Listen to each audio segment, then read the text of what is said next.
অনেকেই আপনার পেট্রোল পাম্পের ভিসার কথা শুনলে পাগল হয়ে যান।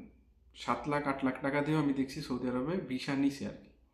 তো পেট্রোল পাম্পের স্যালারিটা কেমন? স্যালারি হইতেছে বেসিক আপনার 900 রিয়াল থেকে 1200 রিয়াল পর্যন্ত দেয়। এর সাথে দেখা গেল 2 ঘন্টার মতন ওভার টাইম দেয়। তো অ্যাভারেজে মনে করেন প্রায় মানে 1300 1400 1500 রিয়ালের মতন আপনি মাসে ইনকাম করতে পারবেন। থাকা কোম্পানির থেকে দিয়ে দেয়, খাওয়া বেশিরভাগ সময় নিজের দেয় আর কি।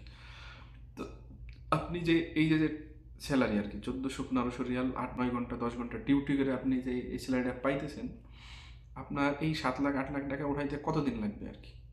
আর অনেকেরই ধারণা পেট্রোল পাম্পে কাজ করলে হয়তো বা অনেক ধরনের হাদিয়া পাওয়া যায়। ভাই, একটা সময় পাওয়া যায় তো হাদিয়া, সেই আগের দিন আর এখন নাই।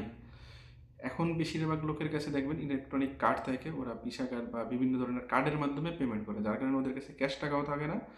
আর ওরকম মানে এক্সট্রাভাবে দিয়েও দেয় না, যেই কয় টাকা হয় ওই কয় টাকা কার্ডে, ঠিক ওই কয় টাকা ওই কয় পয়সা কার্ডের মাধ্যমে কিন্তু পেমেন্ট করে, যার কারণে মানে অনেকেরই যারা এই যে বাইরে মনে করেন কাজ করতো হাদিয়া টাদিয়া পাইতো আগে একটা সময়, এখন কিন্তু কোনো কাজের জন্য ওইভাবে কিন্তু হাদিয়া পায় না আর কি।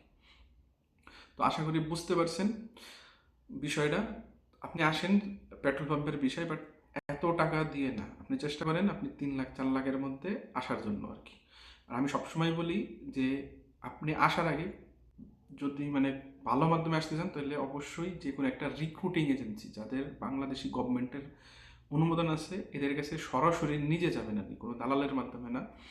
তো এদের কাছে নিজে যেয়ে যখন আপনি আসতে পারবেন তখন কিন্তু কম টাকায় চলে আসতে পারবেন, মোটামুটি আপনি 3 লাখের আশেপাশে চলে আসতে পারবেন। কিন্তু এই বিষয়টাই যখন আপনি কোনো দালালের মাধ্যমে নেবেন, তারাও কিন্তু অনেক সময় আপনার এই যে এইসব বড় বড় এজেন্সির কিন্তু দ্বারস্থ হয়।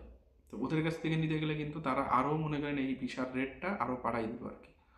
কারণ বড় বড় এজেন্সিগুলোর অনেক আমি দেখছি যে ওদের মানে ওদের নিচেও অনেকগুলা দালাল থাকে যারা আপনার এই কাস্টমারগুলো ম্যানেজ করে বা যারা বিদেশের এদের ম্যানেজ করে নিয়ে আসে আর কি। তো ওরা কিন্তু তাদের প্রফিট রেখে তারপরেই মনে করেন ই করে।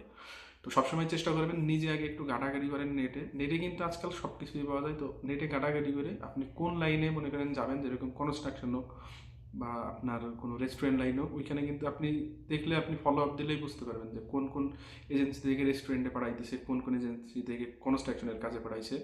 তো ওইগুলা ফলো করে আপনি যাচাই বাছাই করে তারপরে কোনো ভালো একটা বড় কোনো এজেন্সির কাছে জমা দেন যারা গভর্নমেন্টের অনুমোদিত, এবং ওদের মাধ্যমে আসেন, ইনশাল্লাহ কম টাকায় চলে আসতে পারবেন।